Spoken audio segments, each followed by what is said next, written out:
Viewers, ये हरी भरी अरावली के पहाड़ों को आप किसी बेहतर हिल स्टेशन से कम ना समझे। और मानसून्स में ये जाग उठता है और इनकी ऊंचाइयों पे बसा है Nahargarh fort. The fort kept on the name of Nahar which is bagh, जिसमें से मुख्य नहरगढ़ की प्रिंस राठौर की भटकती आत्मा की है, जो कि क्षेत्र देव के रूप में बाधाएं पैदा करती थी, और किस तरीके से वहाँ पे तंत्र मंत्र की क्रिया के साथ का निर्माण किया है। तो ये रहस्यमयी है। ऐसे बहुत से रोचक किस्से हैं जो नहरगढ़ को एक रहस्यमयी किला बनाते हैं।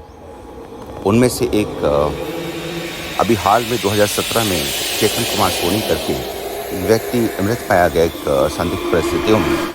उसमें वो फांसी पे पाए गए थे without any provocation.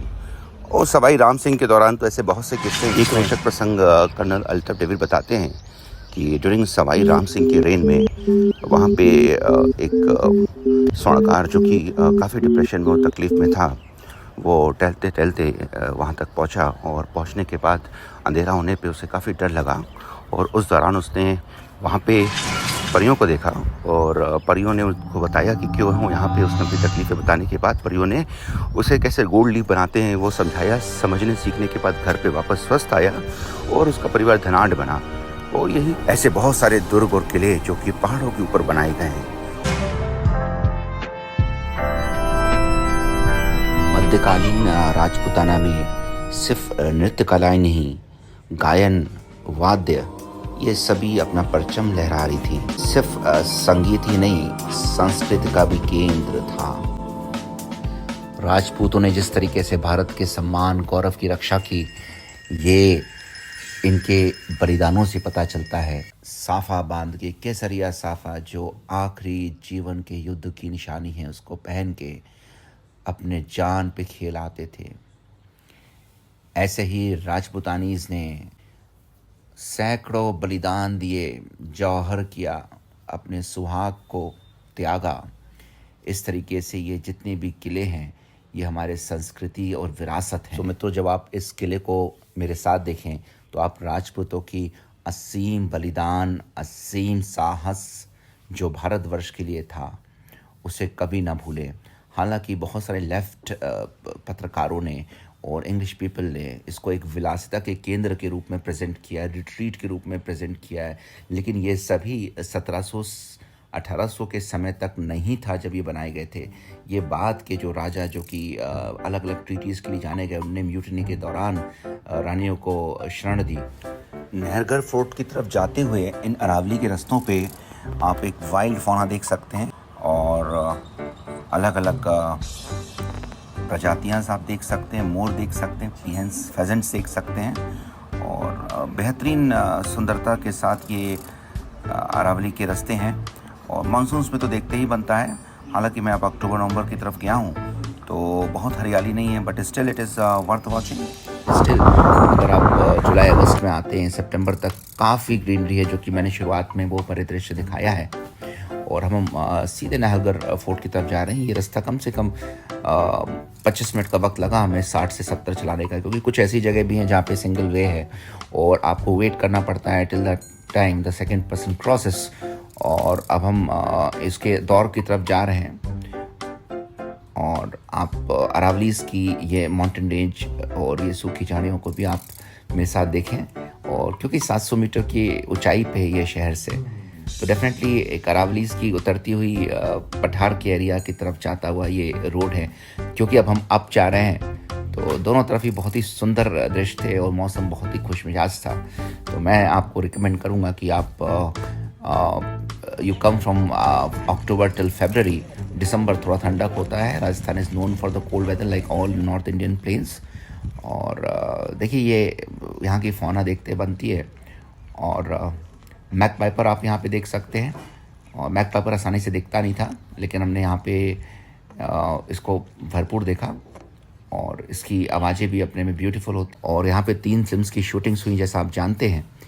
One is रंग दे बसंती, ये बैकग्राउंड ही है जो सामने दिख रहा है आपको। यहाँ पे बैठ के तीनों हमारे कलाकारों ने दिया था पिक्स। एंड देन ये एरिया है जो कि जहाँ से हम जयपुर सिटी को पूरा देख सकते हैं। ब्यूटीफुल, बहुत अच्छे ढंग से टॉप्ड फोर्ट है और रास्ते भी बहुत ही अच्छे हैं। आप समय लेकर आएँ, काफ़ी वक्त लगता है, शाम होने से पहले ही आप निकल चलें। Nahargarh fort basically Sudarshangarh fort के नाम से था, क्योंकि सुदर्शन मतलब बांके बिहारी हमारे गोविंद जी ठाकुर है हमारे राजस्थान के, तो उनके नाम पे ही जयसिंह ने इस फोर्ट का नाम रखा था। और लेकिन ये शुरुआत में बन नहीं पा रहा था और बार बार टूट रहा था। तो उनने अपने जो तांत्रिक सलाहकार है, अपने स्पिरिचुअल गुरु हैं पुंडरिक, उनसे पूछा कि ऐसा क्या है। तो उन्हें अपने तंत्र मंत्र और जो भी अपनी शक्तियाँ थी उसके द्वारा पूजा पाठ करके पता किया कि ये जगह तो राठौर और उनकी जो आत्मा है और उनकी जो शक्तियाँ हैं वो इस पूरे हिल्स के ऊपर भ्रमण करती हैं। और जो बनाने वाले थे उनने थोड़ा ध्यान नहीं दिया इनकी मान सम्मान में, तो अब ये इनको बनने के बीच में विघ्न पैदा कर रहे हैं। तो अब ऐसा क्या करें। तो फिर उनने काफ़ी लंबी साधना की।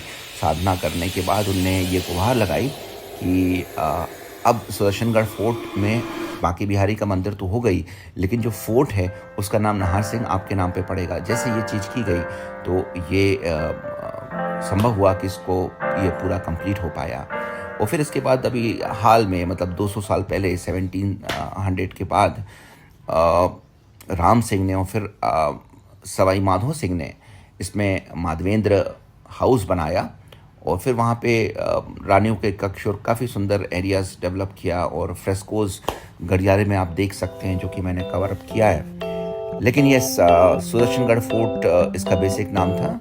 और आज भी आप ताड़ी गेट जब आप एंट्री करेंगे, इसके मेन एंट्री, तो लेफ्ट साइड में आपको बांके बिहारी का मंदिर मिलेगा और पीछे की तरफ मानवेंद्र हाउस के पीछे की तरफ आपको नाहर सिंह का भी एक छोटा मंदिर मिलेगा। और आज भी लोग बहुत ही पूजन भाव के साथ आकर इनके मस्तक टेक कर जाते हैं। ये एक छोटी सी ब्रीफ लोकल किंवदंती है, या हम मान लें कि किस्सा जो इससे जुड़ा हुआ है। और देखिए शाम का वक्त बहुत ही सुंदर लगता है और हम धीरे धीरे अब चल पड़े हैं। दाएं तरफ से होते हम स्ट्रेट जाएंगे और लेफ्ट साइड इससे पहले हमने अपनी कार को पार्क किया और अब हम एंट्री ले रहे हैं। Entry fees 50 rupees is for us adults and 5 rupees और 15 रुपीज़ इज़ फॉर चिल्ड्रन।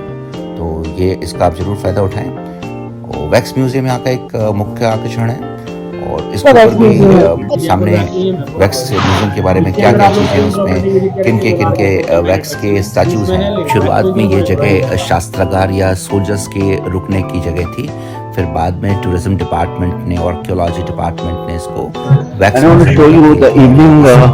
की अनेक स्टैचूज हैं, specially Bollywood Maharaja's, sports person, सभी की स्टैचूज मिलेंगे। मुझे ज़्यादा इंटरेस्ट नहीं था, एंटर नहीं किया। और शीश महल भी देखते बनता है, ये लेटली ऐड किया गया है, इससे ये भी इसकी सुंदरता को बढ़ाता है। बट स्टिल मैं उसको भी मैंने प्रेफर नहीं किया क्योंकि शाम हो चुकी थी। हमने बोला sunset point is the best point to be here, तो मैंने दौड़ के मैं इस एरिया पे पहुंचा हूँ, हाफ रहा हूँ, लेकिन मैंने बोला सनसेट तो मैं कैच करके रहूँगा। मैं लगातार देख रहा हूँ, this is the first debut visit, तो मुझे नहीं पता कौन सी जगह, लोग नहीं बताते unless you have a guide and we don't have a time to take a guide.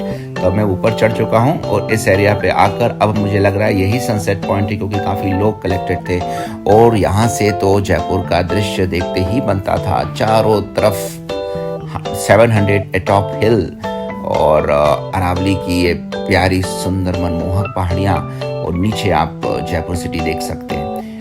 और देखिए खाने के लिए यहाँ पे 3 रेस्टोरेंट्स, एक तो पड़ाव रेस्टोरेंट जो तो 5 या 10 मिनट की दूरी पे है, but I don't prefer going there. दूसरा यहाँ पे once upon a time in Nahargarh एक अच्छा एरिया है जहाँ पे आप बैठ के खा सकते हैं, एवरेज कॉस्ट है और बैठने का अरेंजमेंट बहुत अच्छा है। अगर समय हो तो आप वहाँ पे बैठ के लुत्फ ले सकते हैं आसपास के दृश्यों का। और तीसरा नाहरगढ़ होटल्स एंड रेस्टोरेंट्स है जो कि प्रमाइसेस के अंदर है, ये दोनों ही प्रमाइसेस के अंदर हैं, but it is international cuisine like standards. So मैं तो प्रेफर करूँगा कि आप आते समय जो 30-40 मिनट पहले पड़ता है, लोकल आप हैंडीक्राफ्ट्स को देखे खरीदे और वहाँ पे स्ट्रीट फूड का जायका लेकर ही ऊपर आएँ। और जो सबसे अच्छा समय होता है यहाँ विजिट करने का वो मार्च से पहले अक्टूबर तक का है। ठंडा समय सबसे अच्छा होता है, हालांकि early in the morning late in the evening आप किसी भी समय किसी भी वेदर पार्ट में आ सकते हैं, लेकिन ये सितंबर इज़ द बेस्ट टाइम जब आपको ग्रीनरी चारों तरफ दिखाई देगी। देखिए मित्रों, एक्चुअली में ये बहुत ही विस्मय से भरा हुआ ये फोर्ट है और इसको यहाँ पे आकर इसकी ऑरा को अंडरस्टैंड करना और घूमना टहलना ये एक अलग ही बात होती है। मैं कभी भी आपको यूट्यूब के जरिए नहीं बता सकता हूँ, बट मैंने अपने एक्सपीरियंसेस शेयर किए हैं क्योंकि मुझे शौक है घूमने का, मैंने डेवलप किया, मैंने बोला आपके अंदर भी डालूँ।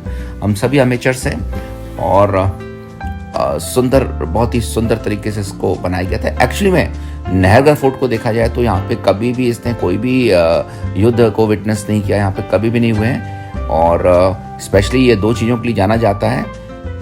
एक तो म्यूटनी जब हुई थी इंडिया में 1857 में, तो उस समय जो ब्रिटिश फीमेल्स थी उनको यहाँ पे पनाहगाह दी गई थी। एक बहुत ही अजीब बात सामने आती है। हालांकि फीमेल्स की रक्षा करना हम सनातन का तो करता भी रहा है, लेकिन उस समय काफ़ी सपोर्ट किया गया था बिकॉज ये थोड़ा सा इन द लास्ट 150 ईयर्स जो भी रॉयल रूलर्स थे वो थोड़ा सा अफेक्टेड थे विद शान शौकत ऑफ प्रेजेंट रजीम, तो वो उनसे जुड़ गए थे। जहाँ तक मारवाड़ की बात है, वो हर समय अपने मुख्य युद्ध और योद्धा के रूप में रहे हैं। और दूसरा ये मराठा ट्रीटीज़ के लिए भी ये जाना जाता है नहरगढ़ फोर्ट। तो रिट्रीट के रूप में इसको डेवलप बाद में किया माधव सिंह ने, राजा माधव सिंह ने। अब ये रोड काफ़ी दूर तक आप जाएंगे तब सनसेट आपको दिखाई देगा, लेकिन ये वर्थ है टहलने के लिए अगर अच्छा समय है। आप देखिए किस तरीके से हमारे से ऑलमोस्ट 300 ईयर्स बैक इतने मैग्निफिसेंट स्ट्रक्चर्स बनाए गए थे, इतने इंट्रिकेट स्ट्रक्चर्स बनाए गए थे। हालांकि आमर फोर्ट सामने ही है और जयगढ़ फोर्ट से भी इसकी बाउंड्री जुड़ी हुई है, बट इस नहरगढ़ फोर्ट में लोग कम आते हैं और ये अपने में एक रहस्यमयी फोर्ट माना जाता है। लोग इसके बारे में काफ़ी हॉन्टेड स्टोरीज बताते हैं, काफ़ी कुछ बताया जाता है। और ये भी कहा जाता है कि जय सिंह को ये बहुत ही प्रिय था। वे अपने मरणोपरांत भी उनको यहाँ पे देखा गया है, ऐसा किंवदंतियों में और जगह जगह मैंने पढ़ा है, सुना है। ये चीज़ मैंने कोई एक्सपीरियंस नहीं की, लेकिन इतने छोटे समय के लिए मैं आया था कि मैं कुछ भी नहीं बोल सकता था। अब आप मेरे साथ इसका आनंद लीजिए। इसके बाद ऐसा मित्रों आप देख सकते हैं कि रात ढल चुकी है, इट्स ऑलरेडी लेट इवनिंग। तो ये समय था कि जब हम वापस लौट पड़े। और तो मित्रों, मुझे पूरी उम्मीद है कि आपको ये एक छोटा सा बताना पसंद आया होगा। राजपूताना राजस्थान और इनकी विरासतों को देखना बहुत ही सुखमय एक्सपीरियंस है। चाहे आप आमेर फोर्ट ले लें, सिटी पैलेस ऑफ उदयपुर ले लें, कुंभलगढ़ ले लें, चित्तौड़गढ़, सभी ब्यूटीफुल प्लेसेस की अपनी गीत गाता है। और आप जब समय निकाल के राजस्थान आइए और इन जगहों को, राजस्थान मानसून्स में और हल्के ठंड के मौसम में ज़्यादा आपको बेहतर लगेगा।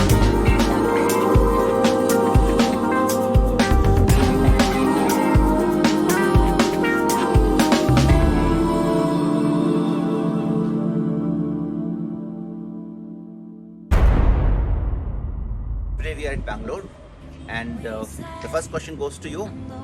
Yes, it is. Who has built up Bangalore? Beautiful garden city Bangalore. You can see the escape behind me. Is it Hyder Ali, Tipu Sultan, or Kempegowda? और मित्रों, अगर आपको आंसर पता है तो आप कमेंट में जरूर लिखें और चैनल को सब्सक्राइब और लाइक करना नहीं भूलें। All the best.